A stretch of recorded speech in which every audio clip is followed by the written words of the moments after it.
You're walking around with too much abdominal fat. This fat you're looking at is visceral fat. It doesn't just sit there. It truly is toxic goop encircling all of your organs. As your weight goes up, the actual physical size and function of your brain goes down.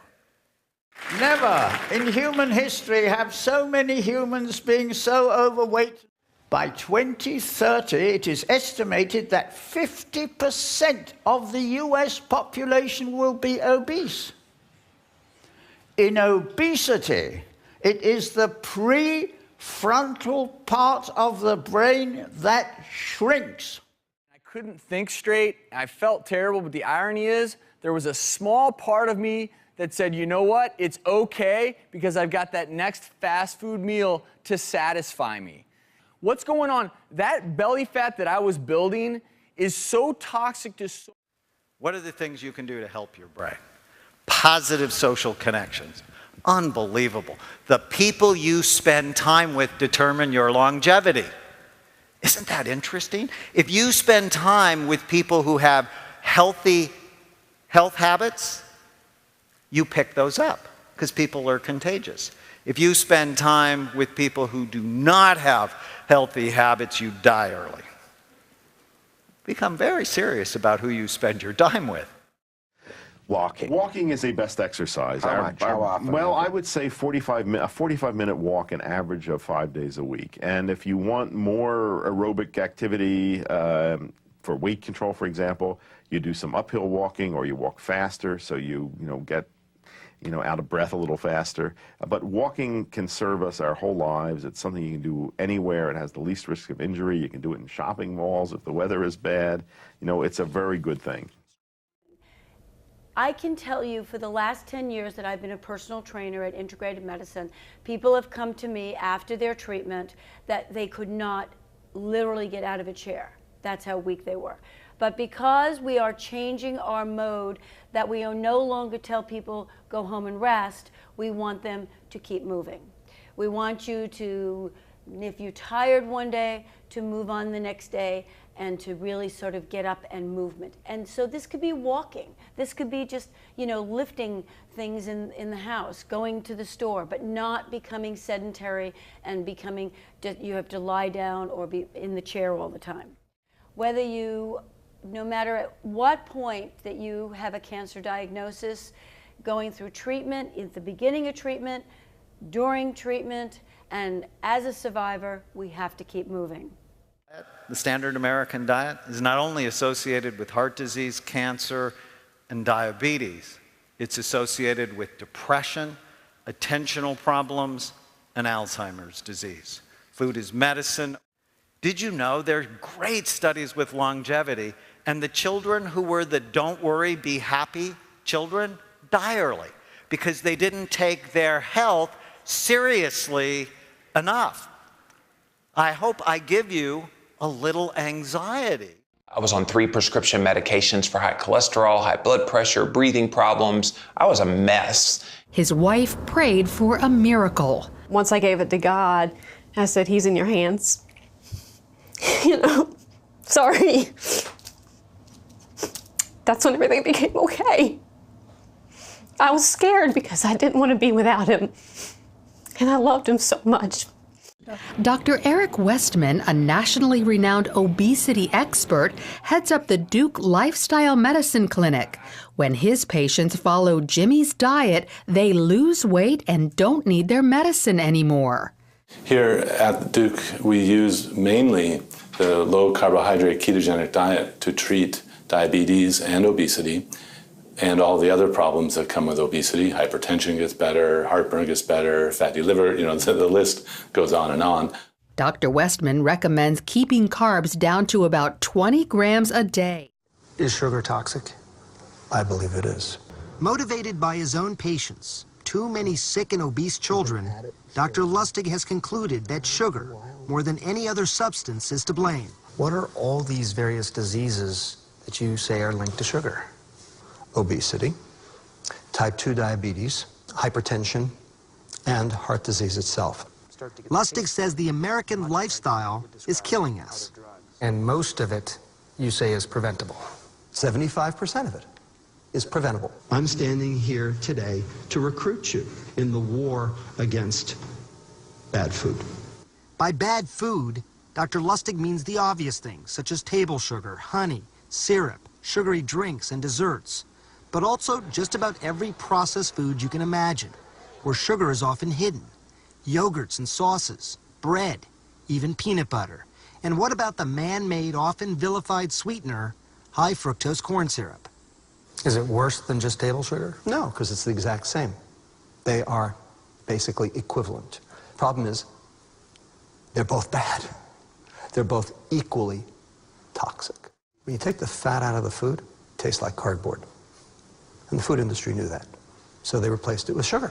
This idea that sugar increases this particularly bad LDL, the small, dense particles that are associated with heart disease. Do most doctors, do they know this? No, they do not know this. This is new. And it turns out sugar has become a major focus in cancer research, too. Lewis Cantley is looking at the connection. If you limit your sugar, you decrease your chances of developing cancer. Absolutely. Cantley, a Harvard professor and the head of the Beth Israel Deaconess Cancer Center, says when we eat or drink sugar, it causes a sudden spike in the hormone insulin, which can serve as a catalyst to fuel certain types of cancers. What we're beginning to learn is that insulin can cause adverse effects in various tissues. And of particular concern is cancer. Why? Nearly a third of some common cancers, including breast and colon cancers, have something called insulin receptors on their surface. Insulin binds to these receptors and signals the tumor to start consuming glucose. So this is your body eating... Every cell in our body needs glucose to survive. But the trouble is, these cancer cells also use it to grow. So if you happen to have a tumor that has insulin receptors on it, then it will get stimulated to take up the glucose that's in the bloodstream. So rather than going into the fat or the muscle, the glucose now goes into the tumor, and the tumor uses it to grow. Cantley's advice, don't eat sugar. And if you must, keep it to a minimum. In fact, I live my life that way. I rarely eat sugar. When you see a sugary drink, or if I were to offer you one, with all that you know, what's going through your mind? I probably would turn it down and get a glass of water. You have a target weight we can hope for? 30 pounds. Try 100 pounds. Goodman went from 368 to 268 pounds. John Goodman gave up drinking 3 years ago. He works out multiple times a week on the elliptical. He's also adopted a sugar-free diet. Drew Carey, the host of The Price is Right, is here in Washington running his first Marine Corps marathon. A lot of attention has been put on obesity through the First Lady and First Lady's initiative. I think it's well, I don't know. When I was a kid, I never paid attention to what the president or the president's physical fitness council and all that stuff when they come to your school. I never paid any attention to that stuff. And I think when you go to lose weight and when you want to do something like that, it's so personal, like, I don't know if any of that, like, I don't think interviews with me do any good. I don't think anybody pushing it might help. People say it helps, so I have to take their word for it. But I think when you get to a point in your life when you're just sick of being the way you are and you want to make a positive change, I think that's what has to happen. It's such a personal, individual thing. I didn't start losing weight because I read an interview with somebody and they inspired me, that's for sure. It was just because I was sick of being fat, and I wanted to change my life, and I started to, reach out to people who were in that business and that could help me lose weight and get fit. And I think that's how everybody does it that wants to get fit, I really would love to meet a person that said, oh, I read an interview with a celebrity and that's why I changed my whole life. I don't think that ever happens, but that's why, I'm in it for a totally personal, selfish reason. I want to be healthy the rest of my life, and I want to live a really long time. So that's why I'm doing it. Guy. Drew is one of the best guys in the world. And the amazing weight loss, too. Yeah, and I don't know if you ever talked to Drew about this. I did. But when people talk about Drew's weight loss, the thing that really ticked me off, not about Drew, because back when Drew was on ABC, at one point he had the Drew Carey Show and Whose Line. He was the biggest draw on the network. He was overweight. Drew was very unhealthy. He'll be the first to tell you. It finally took a health scare, a heart attack, I believe, for him to go, okay, I've got to switch things up.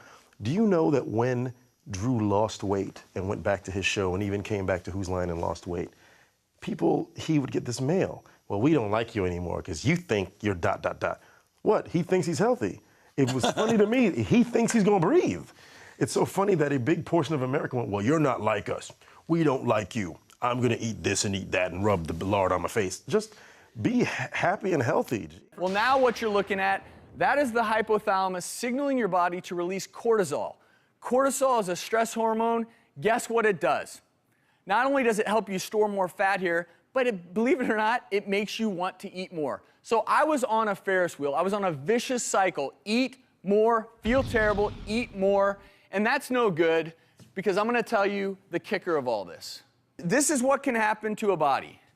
Less than 1 week, I put on 8 pounds. You may not care about this, but I do. My blood pressure was fabulous, 114/76. In less than 1 week, my diastolic blood pressure entered the pre-hypertensive zone. That was 5 days. So imagine for everyone out there who does this each and every meal, what you're doing to your bodies. The important lesson is, since this project was finished, I've actually gone back to being healthier than ever. I feel wonderful. Each and every day is a joy. You can take these ending numbers, you can push them back to a good range. But the one thing I have to emphasize is it's the choices you make every single day that matter.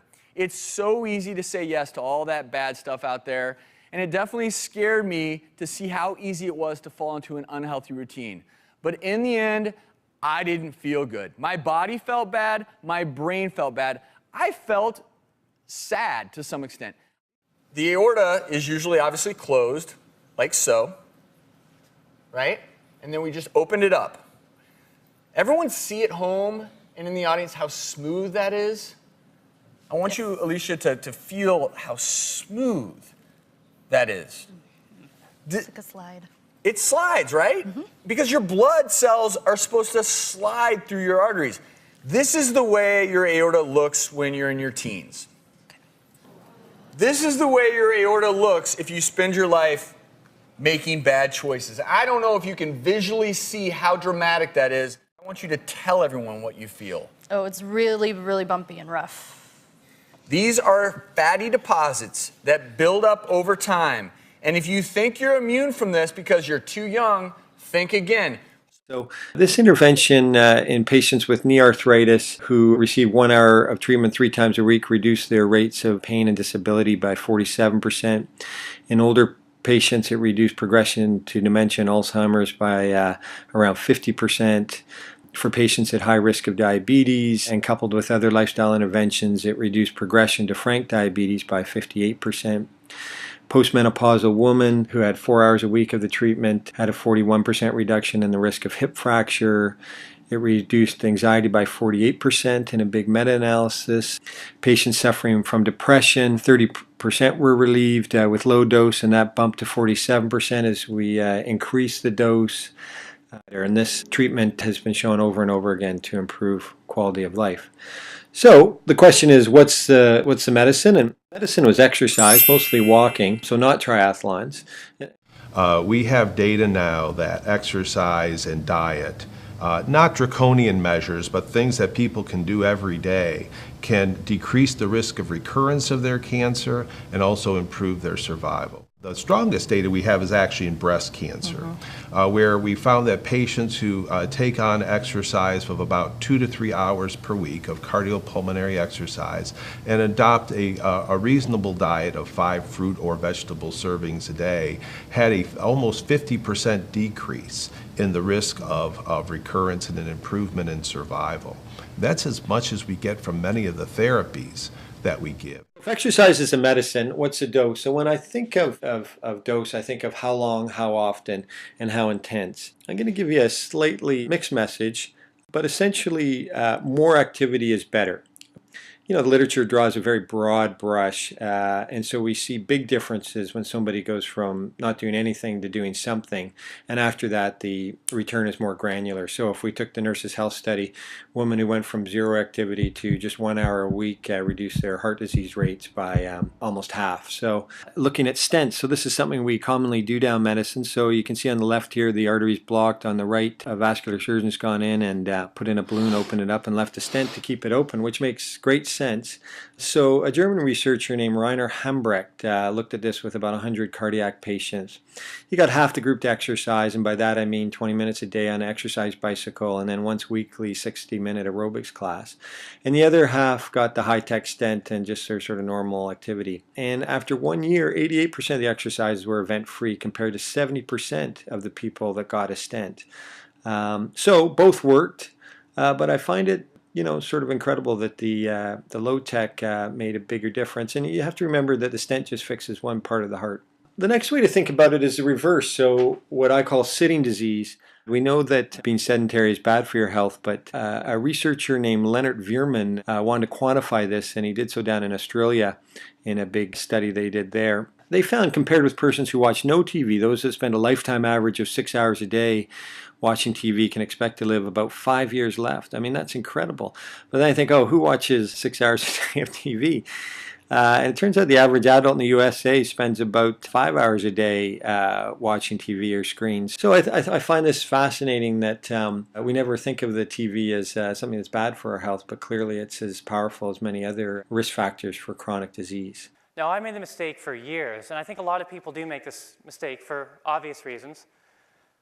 I assumed that because a calorie is a measure of food energy, the more calories I would eat, the more energy I would have.